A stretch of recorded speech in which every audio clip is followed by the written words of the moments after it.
Hadin kejilang kebolong hayeng sa jong Mentirang Ba kejelau Dr. Mukul Sangma Narendra Singh Tomar ubaderu Menteri Kesawar Pedeng ubadipe yakatna Steel and Mines habakren mat gilar patai kubor loi thu ba Kesawar Pedeng kalatip ya kejingkta jong kejingkang ti doyong da ka NGT ya kejela Hanre ya karai jong NGT lahap ban priang namar kalong kebakta e kamariang hadu kata-kata Hanre ulaban rapat bah kesorkar jela kala banbu ya kejingkerpa na ka NGT hakabau lapan pau bau Mentirang Ba du kariun Narendra Modi ulakular bau undan kejingtrang ban penkieu ya karoi kapar hakatan citai lamingi kebolong ru ya kajela meglia utomar loong ba kasokar pedeng ba kasokar jela kan ni tre rengkat-rengkan nak bentaban penkieu ya kajela hakal yang karoi kapar kum hakabai dei bak bentaban penkieu ya kejingse ki marpo khandau Dr. Mukul Sangma haba penrap lang lapon pau jinon kam ban pe bnia halo kru komti ki marpo khandau bat loong ru ba dei badan ka joint committee ban pe halo kani kam khanang ban la ban wengi kijing ya bai khandau NGT का मामला है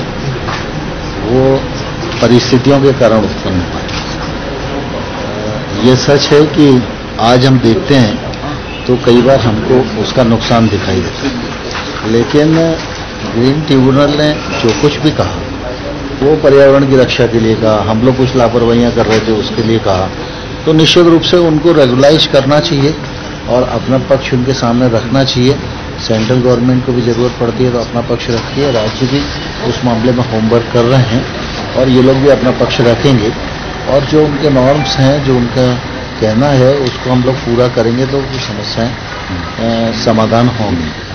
आज तो मैं माननीय मुख्यमंत्री जी को मिलने के लिए आया था क्योंकि नई सरकार में प्रधानमंत्री जी ने तय किया है कि नॉर्थ ईस्ट का क्षेत्र बहुत ही खूबसूरत है और हमारा अभिन्न अंग है, लेकिन विकास की दौड़ में थोड़ा सा पिछड़ा हुआ है, इसलिए उसको बराबरी से खड़ा करना है।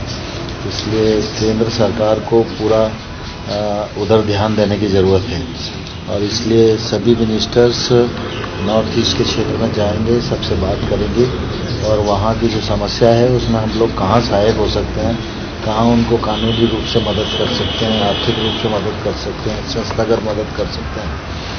तो उसी विषय के अंतर्गत मैं कल गुवाहाटी था तो आसाम के मुख्यमंत्री जी को बातचीत की, उनके साथ मीटिंग की। आज माननीय मुख्यमंत्री जी को यहाँ मेघालय में बातचीत की और आज हम सब लोगों ने यह सुनिश्चित किया है कि जो मिनरल एक्सप्लोरेशन की दृष्टि से GSI जो हमारी संस्था है वो पूरा अटेंशन पे करेगी, मुख्यमंत्री जी उसकी मॉनिटरिंग करेंगे और हम सब लोग ध्यान देंगे कि जल्दी से जल्दी मिनरलाइजेशन का काम मेघालय में पूरा हो, जिससे मिनरल का अधिकतम मूल्य राज्य सरकार को मिल सके और ये उसको राज्य गरीब के इसमें उपयोग कर सके।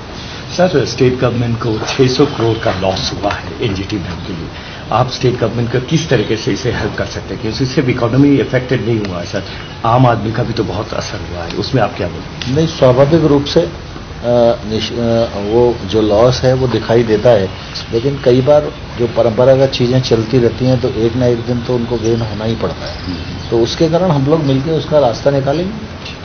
Sir, what sort of assurance the center has given you in the form of the last? See, the most important part is actually now to ensure that there is a proper mechanism to meet the requirements of various statutory laws to revive the mining activities as far as coal mining is concerned. This we have discussed. They are seized of the issues and the senior officers are here. Now there will be some joint exercise. Some committees are proposed to be formed and then we will be doing that and then format such mechanism which will enable us to overcome these challenges. So it's a win-win situation and we expect all the support coming from the ministry under the leadership of the Honorable Union Minister. They assured us, and we also will have to involve the Ministry of Coal, and it's a combined effort where there has to be lots of synergy and work in tandem. What transpired in the meeting with the Minister today? The one thing is that, okay, how basically we overcome the challenges vis-a-vis the need to properly regulate the mining activities in the state in sync and in conformity with the requirements of various statutory laws and in sync with the various laws passed by the Parliament. And again, while doing so, we have also discussed on certain relevant portions of sections, certain relevant sections, certain relevant clauses of MMDR Act 1957 and then MMDR Amendment Act 2015. How those relevant sections come on the way vis-a-vis the customary practices, the traditional practices, those are issues which we have discussed, and we will now work out a modality how to overcome those issues. Okay. Sir, exploration of minerals, will uranium also be one of the aspects, because there is some problem. When we are talking about, if you are asking question in silo, then you are creating problem. But when we talk about minerals, we talk about what is available here. There is a need for proper mapping, proper exploration, so that we know what is available and what is good for the state, good for the nation, good for the people. So in that positive mindset and looking futuristically, we are looking at that.